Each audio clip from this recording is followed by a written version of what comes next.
తెలంగాణ రాష్ట్రంలో గత కొద్ది రోజులుగా భారీ వర్షాలు దంచుకొడుతున్నాయి. సాధారణంగా నైరుతి ఋతుపవనాలు రాష్ట్రం నుంచి వెనక్కి వెళ్ళిపోయినా కూడా బంగాళాఖాతంలో ఏర్పడుతున్నటువంటి అల్పపీడనం ద్రోణి ప్రభావాల కారణంగా వర్షాలు ఏమాత్రం ఆగడం లేదు.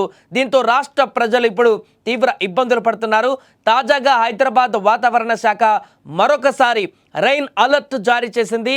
వాతావరణ నిపుణుల అంచనాల ప్రకారం అక్టోబర్ నెల అంతా కూడా తెలంగాణలో వర్షాలు కొనసాగే అవకాశం ఉంది.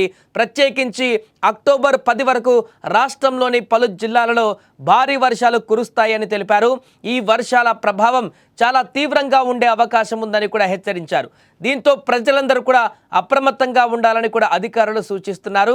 ఏదేమైనా కూడా నైరుతి ఋతుపవనాలు ముగిసే సమయంలో మరలా వర్షాలు కురిసేటువంటి సంకేతాలు కనపడడం ఇప్పుడు ఒక్కసారిగా రాష్ట్ర వ్యాప్తంగా ప్రజలని అలర్ట్ చేసింది వాతావరణ శాఖ. ఈరోజు రాష్ట్రంలోని యాదాద్రి, భువనగిరి, నల్గొండ, నాగర్ కర్నూల్, మహబూబ్ నగర్, సూర్యాపేట, ఖమ్మం, సంగారెడ్డి, రంగారెడ్డి వంటి జిల్లాలలో వర్షాలు పడేటువంటి ఛాన్స్ ఉందని కూడా వాతావరణ శాఖ పేర్కొంది.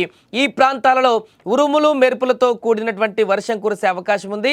మరికొన్ని చోట్ల తీవ్రమైనటువంటి ఈదురుగాలులు కూడా వీస్తాయని తెలిపారు.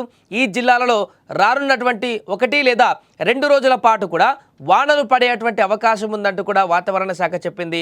ఇక రాష్ట్ర రాజధాని హైదరాబాద్లో ఈ నగరాన్ని మొత్తం కూడా 3 రోజులుగా భారీ వర్షాలు ముంచెత్తుతున్నాయి. గత కొద్ది రోజుల నుంచి కూడా ఇక్కడ భారీ వర్షాలు కురుస్తున్నాయి. నిన్న కూడా నగరంలోని అనేక ప్రాంతాలలో కుండపోత వర్షం పడింది. ముఖ్యంగా బహదూర్పుర, కిషన్బాగ్, బండ్లగూడ, రాజేంద్ర నగర్, చార్మినార్, ఖైరతాబాద్, కోటి, మలక్పేట్, దిల్సుఖ్ నగర్, ఎల్బీ నగర్, వనస్థలీపురం వంటి ప్రాంతాలు కూడా పూర్తిగా జలమయమయ్యాయి. ఈ కారణంగా లోతట్టు ప్రాంతాలలో నీరు నిలిచిపోయి ప్రజలు ఇబ్బందులు పడుతున్నారు. వాతావరణ శాఖ ప్రకారం హైదరాబాద్ నగరంలో నేడు కూడా వర్షాలు పడేటువంటి అవకాశం ఉంది. ఉదయం వాతావరణం పొడిగా ఉన్నప్పటికీ మధ్యాహ్నం నుంచి వాతావరణం చల్లబడి సాయంత్రం వేళల్లో తీవ్రమైనటువంటి వర్షాలు కురుస్తాయని కూడా అంచనా వేస్తుంది. ఈ వర్షాల వల్ల రోడ్లపైన నీరు నిలిచి ట్రాఫిక్ సమస్యలు తలెత్తే అవకాశం ఉంది. అలాగే కొన్ని ప్రాంతాలలో విద్యుత్ అంతరాయాలు, చెట్లు విరిగిపడడం వంటి ప్రమాదాలు కూడా జరగవచ్చు. కాబట్టి నగర ప్రజలు అలాగే ఇప్పుడు పైన పేర్కొన్నటువంటి కొన్ని జిల్లాలలో ఉన్నటువంటి వాసులు కూడా చాలా జాగ్రత్తగా ఉండాలంటున్నారు. అత్యవసరమైతే తప్ప బయటకు రావద్దని కూడా అధికారులు ప్రజలకు సూచిస్తున్నారు. డ్రైవింగ్ చేసేవారు చాలా జాగ్రత్తలు పాటించాలి.